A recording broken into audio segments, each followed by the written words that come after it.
함께 나눌 말씀의 제목은 죄를 지으면 왜 두려울까입니다. 저는 오늘 본문 말씀을 묵상하면서 제 얼굴이 뜨거웠다, 낯뜨거웠다라고 할까요? 왜냐하면 오늘 이 시편은 그냥 시가 아니라 다윗의 회개시입니다. 회개시. 특별히 어떤 죄를 범하고 난 다음에 쓴 시라고 설명이 되어 있죠. 1절을 보면 다윗이 밧세바와 동침한 후 선지자 나단이 그에게 왔을 때 이렇게 적고 있습니다. 여러분, 나라면 이런 시를 이렇게 공개할 수 있을까? 여러분, 이 성적인 죄가 얼마나 은밀한 죄입니까? 얼마나 비밀스러운 죄입니까? 그런데 오늘 다윗은 그것을 만천하에 나 이런 죄 지었다, 나 이런 죄 지었다 지금 이거 드러낸 거잖아요. 또 거기에다가 어떻게 지금 회개하고 있는지를 또 드러내고 있는 것입니다. 어떻게 그렇게 할 수가 있지? 두 가지 마음이 있었을 거라고 생각합니다. 첫째는 확신이에요. 하나님 앞에서 이 죄가 처리됐다라는 확신. 그러니까 이 얘기를 할 수가 있는 거예요. 나는 하나님께서 용서해 주셨다, 나는 용서함 받았다라고 하는 확신이 없다면, 그래서 여전히 죄책감에 눌려 있다면 절대 이런 시가 나올 수가 없습니다. 나는 하나님 앞에 내 죄를 다 고백했고 또 하나님이 내 죄를 다 용서하셨다는 확신이 있으니까 오늘 이런 시를 이렇게 드러낼 수가 있는 것이죠. 그리고 또 하나는 자신의 실수잖아요. 자신의 넘어짐, 자신의 부끄러움을 드러냄으로 말미암아 자신의 뒤를 따라오는 자녀가 됐든지 후대 누군가가 이 시를 읽고 자기처럼 죄를 범치 않기 위해서, 자기처럼 넘어지지 않도록, 그렇죠? 자신의 넘어짐을 반면교사로 삼고 타산지석으로 삼고 자기와 똑같은 실수를 하지 않도록 하기 위한, 그래서 오늘 이런 시를 쓰지 않았겠나. 죄를 지으면 좋은 게 아니더라. 죄를 지으면 이게 막 이렇게 희열이 느껴지고 카타르시스가 있고 그런 게 아니더라. 얼마나 두렵고 괴로운 것인지 오늘 이 시를 통해서 정확하게 드러내므로 자신의 후손에게, 믿음의 자녀들에게 하나님 앞에서 의롭게 살기를 바라는 마음으로 이 시를 적지 않았을까. 그 다음 또 하나, 제가 오늘 이 말씀을 묵상하면서 또 하나 제 안에 반성이 되어지는 게 있었어요. 그것은 뭐냐면 회개하는 자세입니다. 회개하는 자세. 오늘 본문이 몇 절까지 있죠? 1절부터 19절까지 있거든요. 한 절 한 절 뜯어보면 다윗이 얼마나 진지하게 회개에 임하는지, 얼마나 하나님 앞에서 절절한 마음으로 회개하는지가 느껴집니다. 그러면서 저는 어떻게 회개하고 있나, 나는 어떻게 회개 기도를 하고 있나, 이 다윗의 이 시편 51편에 비교하면 제가 하나님 앞에 저도 회개 기도할 때가 많거든요. 근데 제가 회개 기도하는 내용을 이렇게 보면 이거 너무 밋밋해요. 너무 단조로워요. 너무 그냥 심플해요. 저는 하나님 잘못했어요, 막 이 정도밖에 안 돼요. 근데 다윗은 아주 절절하게 하나님 앞에서 이 죄를 고백하고 용서를 구하는, 소위 영혼이 담겨 있는 회개기도, 영혼이 담겨 있는 회개기도를 하는 것을 묵상했습니다. 자, 17절 말씀 같은 거 한번 같이 볼까요? 17절 시작. 하나님께서 구하시는 제사는 상한 심령이라. 하나님이여 상하고 통회하는 마음을 주께서 멸시하지 아니하시리라. 다윗은 회개할 때 어떻게 회개했다라는 거예요? 상하고 통회하는 심정으로 회개했다. 이야, 보통이 아닙니다. 이 시편 6편 같은 데도 보면 다윗의 시인데 다윗이 이런 고백을 합니다. 시편 6편 6절이거든요. 읽어봅시다. 시작. 내가 탄식함으로 피곤하여 밤마다 눈물로 내 침상을 띄우며 내 요를 적시나이다. 매번 탄식하고, 그리고 웡웡 울었다는 이야기죠. 어떻게 사람의 눈물이 침대를 띄웁니까? 이것은 과장법이긴 한데 그만큼 울었다는 이야기 아니겠습니까? 그렇게 울면서 탄식하면서 하나님 앞에 그렇게 깨지고 상한 마음, 부러진 마음, 정말 그렇게 그냥 하나님 앞에 애통하면서 나아갔다는 거잖아요. 이런 다윗의 회개하는 모습, 회개하는 자세, 하나님 앞에서 진지하게 자신의 죄를 이렇게 하나님 앞에 이렇게 내려놓고, 하나님 내가 이렇게 죄를 지었다고 슬퍼하는, 자신을 슬퍼하는 그런 진지한 회개하는 모습을 좀 돌아보면서 나는 어떻게 회개하고 있나를 좀 생각해 보게 되었습니다. 사랑하시는 성도 여러분, 오늘 우리는 어떻게 회개하고 있죠? 하나님 앞에. 아니, 회개는 했나요? 우리가 기도를 하고 눈을 딱 떴을 때 그 회개 기도가 빠질 때도 있어요. 그냥 눈 감자마자 바로 막 간구하면서 막 하나님 앞에서 떼를 쓰면서, 끝나고 나면 회개 기도가 없었어요. 오늘 본문을 묵상하면서 저는 내가 하나님 앞에서 정말 어떻게 회개하고 있고 내가 하나님 앞에서 어떻게 내 죄를 슬퍼하고 있는지를 다시 한번 돌아보게 되는 그런 묵상의 시간이 되었습니다. 자, 이제 본문으로 들어갈게요. 본문으로 들어가서 이 다윗이 왜 이런 회개 기도를 하는지, 왜 이렇게까지 절절하게 회개 기도를 하는지, 도대체 뭐가 두려워서, 뭐가 걱정이 돼서 이렇게까지 상하고 애통하는 심정으로 회개 기도를 하는지, 오늘 이 다윗의 회개 기도를 가만히 듣다 보면 다윗이 뭘 두려워하는지가 나와요. 자신의 이 왕이라는 지위를 이제 하나님께서 죄를 지었으니까 이 왕이라는 지위를 하나님이 이제 가져가시겠구나. 그거 아닙니다. 다윗은 그거 하나도 안 두려워해요. 하나님이 나를 다시 목동으로 넣는다 하더라도 다윗은 아무렇지도 않습니다. 하나님이 이제 나의 명예를 가져가시겠구나. 하나님이 이제 나의 건강을 치시겠구나. 하나님이 이제 나의 재물을 가져가시겠구나. 다윗은 그런 거 하나도 안 두렵습니다. 오늘 다윗의 회개하는 내용을 가만히 보면 다윗이 진짜 이 죄를 짓고 난 다음에 뭘 그렇게 가장 두려워하는지, 첫째가 뭐냐면 성령의 감동이 없어지는 거예요. 이걸 제일 두려워합니다. 죄를 짓고 난 다음에 내 안에 성령을 거두지 마옵소서. 몇 절이죠? 11절입니다. 우리 한번 읽어보겠습니다. 시작. 나를 주 앞에서 쫓아내지 마시며 주의 성령을 내게서 거두지 마소서. 오 주여, 나로 하여금 이 왕위는 유지되게 하소서. 이게 아닙니다. 그건 다윗에게 하나도 중요하지 않아요. 어차피 내 것이 아니었으니까 처음부터. 그런데 가장 두려워하는 게 뭐냐면 내가 이 죄를 짓고 이 성령의 감동이 없어지지 않을까, 성령이 나를 떠나지 않으실까. 구약에서의 성령은요, 왔다가 갔다가 왔다가 떠났다 막 이래요. 삼손에게 왔다가 떠나기도 하고 사울에게 왔다가 떠나기도 하고. 다윗은 그것을 알고 있기 때문에 혹시 성령이 지금 내 안에 오셨는데 내가 이 죄를 짓고 난 다음에 성령이 나를 떠나시면 어떡하나, 성령의 감동이 떠나시면 어떡하나. 신약 시대를 사는 저와 여러분은 그런 염려할 필요가 없습니다. 우리 안에 들어오신 성령님은, 우리와 함께 하시는 성령님은 영원히 안 떠나십니다. 신약 시대의 성령님은 그래요. 구약의 성령님은 왔다 가시는데요, 신약을 사는 저와 여러분에게는 성령이 한 번 오시면 영원토록 우리와 함께 하십니다.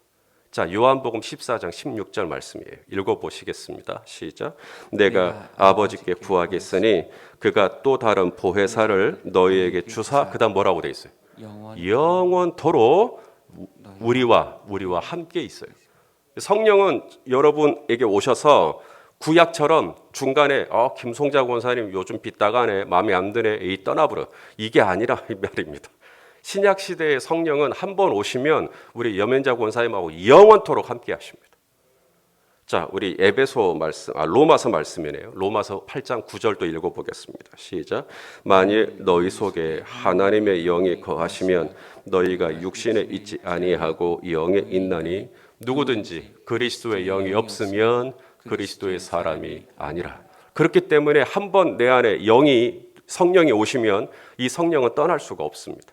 성령이 떠나면 내가 그리스도의 사람이 되지 않게 돼버리기 때문에, 하나님의 자녀가 되지 않게 돼버리기 때문에 영원토록 나와 함께 하십니다. 그럼 목사님, 내가 그냥 마음대로 살아도 됩니까? 정직하게 말하면 마음대로 살아도 됩니다. 내가 어떻게 살아도 성령님은 나를 안 떠나십니다. 다만 내가 성령님이 내 안에 들어오셨는데 내가 내 마음대로 살잖아요. 그러면 내 안에 계신 성령님은 우십니다. 성경에 보면 말할 수 없는 탄식하심으로 탄식하신다. 또 에베소서 같은 데 말씀에 보면 하나님의 성령을 근심하게 하지 말라 그래요. 그러니까 내가 계속 죄를 지으면 성령님이 나를 떠나지는 않으시는데요. 성령님이 울어요. 성령님이 엉엉 우십니다. 탄식하셔요. 그러니까 어느 날에 제가 막 죄를 짓고요. 딱 그렇게 기도하는데요. 어디서 막 우는 소리가 들리는 것 같을 때가 있어요. 그게 바로 내 안에 계신 성령님의 슬픔이에요. 손 목사야, 너 왜 그러냐? 손 목사야, 너 왜 그러냐? 그 울음소리가 느껴지면 이게 터집니다, 이제. 말할 수 없는 슬픔이 제 안에도 밀려와요. 이게 하나님이 주시는 마음이거든요. 성령을 근심하게 하지 마라. 뿐만 아니라 데살로니가전서 5장 19절에는 아주 심플하게 이렇게 되어 있어요. 성령을 소멸하지 마라. 그러면 목사님 성령을 소멸할 수도 있는 거예요? 여기서 이 소멸이라는 말은 불을 꺼뜨리지 말라는 원어가. 그러니까 성령이 내 안에 들어오시면 성령이 불이잖아요. 불의 혀처럼 내 안에 들어오시잖아요. 그런데 이 불이 꺼져요. 희미해져요. 오늘 다윗이 가장 염려하는 게 바로 이 부분입니다. 내 안에 계신 이 성령님이 불인데 이 불이 꺼지면 어떡하나? 이 불이 식으면 어떡하나?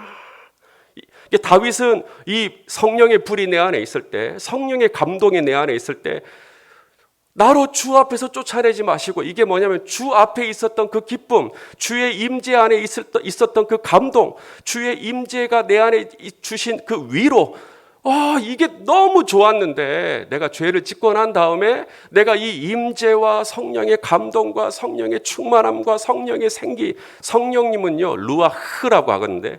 이게 숨입니다. 이게 루아흐예요. 그런데 이 성령이 거두어진단 말이 뭐냐면 이 하나님의 생기, 하나님의 숨을 더 이상 쉴 수가 없는 거죠. 이게 다윗은 이걸 상상을 할 수가 없는 겁니다. 성령을 거두어 가시면 이건 나 죽으라는 얘기구나. 이게 세상의 왕위가 없어지는 거하고는 이게 질적으로 차이가 있습니다. 이게 다윗이 얼마나 영적인 사람인지가 그의 회개기도 속에 정확하게 드러납니다. 하나님, 제가 죄인입니다. 혹여 이 죄로 말미암아 내 안에 이 성령님이 둔해지고 내 안에 이 성령님의 감동이 사라지고 내 안에 이 성령의 충만함이 식어버리고 내 안에 이 성령의 뜨거움이 사그라들까 나는 두렵습니다 라고 하는 거죠. 그래서 다윗이 죄를 짓고 난 다음에 제일 두려웠던 것 중에 하나, 돈이 없어질까 봐 두려운 게 아니고요, 성령의 감동이 사라질까 봐 두려운 거예요. 그래서 우리가 죄를 두려워해야 돼요. 죄를 지으면 성령의 감동이 사라지니까. 그 다음 두 번째 다윗이 두려워했던 게 뭐냐면 구원의 감동이 사라지는 겁니다. 첫째는 성령의 감동, 둘째는 구원의 감동입니다. 오늘 본문 12절을 보시면 12절 우리 같이 읽겠습니다. 시작. 주의 구원의 즐거움을 내게 회복시켜 주시고 자원하는 심령을 주사 나를 붙들어 주십시오. 자, 구원의 즐거움, 그렇죠? 구원의 감동이 내 안에 있게 해 주십시오. 오늘날 우리가 삶 속에서 이리 불평하고 저리 불평할 때가 있습니다. 왜 불평할까요? 돈이 없어서? 일이 잘 안 풀려서? 아니면 건강이 안 좋아져서? 물론 그것 때문에도 우리 불평할 수 있습니다. 오죽하면 불평하겠습니까? 돈이 없어서 불편하죠. 그런데 성도 여러분, 우리가 일상에서 성경은 범사에 감사하라 그랬는데 내가 감사하지 못하고 불평한다면 가만히 그 뿌리를 추적해 보면 구원의 감동이 사라졌기 때문입니다. 구원의 감동이 뭐냐고요? 나 같은 죄인을 살려주신 은혜에 대한 감동이 사라진 거예요. 내가 죽다 살아난 죄인인 것에 대한 감동이 사라진 거예요. 내가 저 지옥에 갈 뻔했는데 구원받은 것에 대한 감동이 사라진 거예요. 이것은 내가 몸이 아프냐 건강하냐, 내가 돈이 있냐 없냐, 내가 승진했냐 안 했냐, 내가 연봉이 올랐냐 안 올랐냐하고 상관이 없어요. 내가 죽다 살아나면 그거로 끝인 거예요. 죽다 살아난 사람은 얼마나 좋아요. 내가 죽다 살아났는데 죽다 살아난 사람은 천하를 다 가진 것 같죠. 그 감동이 사라진 거죠. 죄로 인하여 죽고 저 영원한 지옥에 떨어져도 조금도 이상할 게 없는 나 같은 죄인을 주님이 불쌍히 여기시고 나를 찾아오시고 내 안에 오셔서 하나님의 자녀가 되는 권세를 주시고 이 구원의 기쁨과 이 구원의 감동이 사라진다면 우리의 삶은 참으로 사막 같을 거예요. 오늘 다윗은 죄를 짓고 난 다음에 아이고 어찌냐, 내 안에 이 구원의 감동이 사라지면 어찌냐. 왕이 된 감동이 아닙니다. 내가 목동이었다가 나를 왕으로 삼으신 감동은 다윗에게 하나도 중요하지 않아요. 다윗에게 중요한 것은 나 같은 죄인을 살려주신 주님의 구원의 감동이 내 안에 사라지면 어떡하냐. 그러니까 다윗은 무비보셋을 용납하는 겁니다. 그러니까 다윗은 용서하는 거예요, 사울을. 왜냐하면 구원의 감동이 있으니까. 마지막 다윗이 두려워한 것이 있어요. 첫째는 성령의 감동이 사라질까, 둘째는 구원의 감동이 사라질까, 셋째가 예배의 감동이 사라질까. 이게 다윗을 가장 두렵게 하는 거예요. 예배의 감동이 사라져 버리는 거예요. 다윗은 예배의 사람이잖아요. 아멘이십니까? 네, 다윗은 예배에 살고 예배에 죽는 사람이에요. 다윗은 저희 연립배대교회에서 만일에 예배한다, 다윗의 예배는 아주 눈에 딱 띌 겁니다. 다윗의 예배는 요란해요. 다윗의 예배는 가만히 안 있습니다. 다윗의 예배는 펄쩍펄쩍 뜁니다. 다윗은 예배한다 그러면 아예 거기다가 모든 걸 다 올인해버립니다. 누가 뭐라 해도 신경 안 쓰고 하나님 앞에서 전심으로 예배해버리거든요. 그런 다윗이 죄를 짓고 난 다음에 가장 두려운 게 뭐냐? 성령의 감동이 사라지거나 구원의 감동이 사라지거나 마지막에 예배의 감동이 사라지는 거예요. 오늘 본문을 보시면 16절 말씀 읽어볼까요? 시작. 주께서는 제사를 기뻐하지 아니하시나니 그렇지 아니하면 내가 드렸을 것이라. 주는 번제를 기뻐하지 아니하시나이다. 많고 많은 성경 구절 중에 시편 51편 16절만 따로 떼가지고 봐라 하나님 예배 안 좋아하신다. 봐라 하나님 제사 안 좋아하신다. 봐라 하나님 번제 안 좋아하신다. 이렇게 하면 그거 맞습니까? 그리고 틀린 겁니다. 우리 하나님이 제사를 기뻐하지 않으시고 우리 하나님이 예배를 안 좋아하셔요? 하나님이 저와 여러분을 창조하신, 인간을 창조하신 이유가 뭔데? 예배를 받으시기 위해서 우리를 창조하신 거 아닙니까? 저 애굽에서 고난받는 이스라엘을 끄집어낸 이유가 뭔데? 내가 너희를 광야로 불러내어 거기서 하나님을 뭐 하라고? 예배하라고, 영적인 제사장으로 삼으시기 위해서 이스라엘을 구원하신 거 아닙니까? 저와 여러분을 저 죄에서 우리를 끄집어내시고 하나님의 자녀가 되게 하신 이유는 하나님 예배하라고. 그래서 우리 하나님은 우리의 예배를 기뻐하신단 말이죠. 그런데 오늘 다윗이 뭐라 그러냐면 내가 죄를 지었잖아요. 죄를 지었잖아요. 내가 죄가 있는 채로 예배를 드리면, 내가 죄가 남아있는 채로 예배를 드리면 하나님의 이 거룩한 예배에 때가 묻어서요.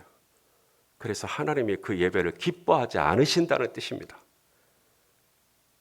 내가 죄가 남아있는 채로 번제를 드리면 주께서 그 번제를 기뻐하지 않으신다는 뜻입니다. 이사야 선지자가 했던 말이 있어요. 이사야 1장 13절 말씀인데 공동 번역으로 제가 좀 번역을 해왔습니다. 읽어보시죠. 시작. 더 이상 헛된 재물을 가져오지 마라. 이제 재물 타는 냄새에는 구역질이 난다. 초하루와 안식일과 축제의 마감날에 모여서 하는 헛된 짓을 나는 더 이상 견딜 수가 없다. 예배하지 마라 나를. 왜? 너희가 삶 속에서 그렇게 계속 죄를 지으면서 아무렇지도 않은 듯 내게 와서 번제를 드리고 화목제를 드리고 난 이제 역겹다. 나 토 나올라 그런다. 지금 이거예요, 하나님. 이게 다윗은 이걸 아는 겁니다. 내가 이 죄가 온전하지 않은 내가 이 죄를 온전히 처리하지 않고 하나님 앞에 예배하면 하나님이 그 예배를 기뻐 받지 않는다는 걸 너무나 잘 아는 다윗이 죄를 지었잖아. 이제 죄를 지어버렸기 때문에 내가 하나님 앞에 내가 예배자로 나아갈 때 하나님이 이 예배를 안 받으시면 어떡하나? 하나님이 이 예배를 기뻐하지 않으시면 어떡하나? 그래서 내가 예배 가운데 나아갈 때 예배의 기쁨과 예배의 감격이 내 안에 사라지면 어떡하나? 이게 가장 다윗이 두려워했던 것이었어요. 다윗은 예배 때문에 살고 예배 때문에 죽는 사람입니다. 다윗은 예배가 막히거나 예배에서 은혜를 못 받으면 다윗은 죽어요. 그래서 다윗은 살라고 예배하는 거예요. 살라고. 그런데 죄 가운데 있을 때, 이 죄가 처리되지 않은 상태로 예배 가운데 나아갔을 때 하나님이 나의 예배를 거절하시면 어떡하나, 요 생각만 하면 다윗은 숨이 턱 막히는 거예요. 그래서 오늘 상하고 통회하는 마음으로 하나님 앞에 엎드린 거예요. 하나님, 저 좀 용서해 주세요. 저 성령의 감동이 없으면 저 못 살아요. 하나님, 저 좀 용서해 주세요. 저 구원의 감동이 없으면 저 못 살아요.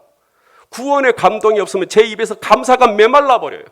구원의 감동이 없으면 하나님, 내가 옆에 있는 사람을 섬길 수가 없어요. 하나님, 무엇보다도 저한테 이 예배의 감동은 너무나 중요한데 예배의 감동이 사라질까 두렵습니다. 하나님, 저를 용서해 주세요. 저를 용서해 주세요. 이렇게 나아가고 있는 것입니다. 사랑하시는 성도 여러분, 오늘 우리가 이제 개인적으로 기도할 때 눈을 감고 먼저는 하나님께 감사기도 하셔야죠. 먼저 감사기도 하시고, 순서가 그래요. 감사기도 하시고 찬양과 감사기도 하시고, 그 다음이 회개입니다. 회개할 때 성령님 제 안에 죄를 깨닫게 해주십시오. 제가 회개하지 않는 어떤 죄가 있다면 성령님 생각나게 해주십시오. 그리고 잠깐 기다려 보세요.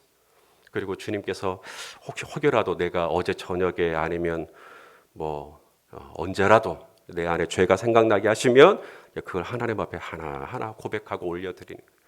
그렇게 죄가 깨끗하게 하나님 앞에서 처리가 돼야 오늘 이 하루 우리가 성령의 감동, 구원의 감동, 예배의 감동을 가지고 살아갈 수가 있다. 그 은혜가 함께 하시기를 예수 그리스도 이름으로 축원합니다. 기도하겠습니다. 존귀하신 아버지, 다윗처럼 회개하기를 원합니다. 우리 성도님들 늘 성령 충만하게 하시고 구원의 즐거움이 사그라들지 않게 하시고 무엇보다 예배의 감동과 예배의 임재가 늘 충만한 삶을 살게 하여 주옵소서. 예수님의 이름으로 기도하옵나이다.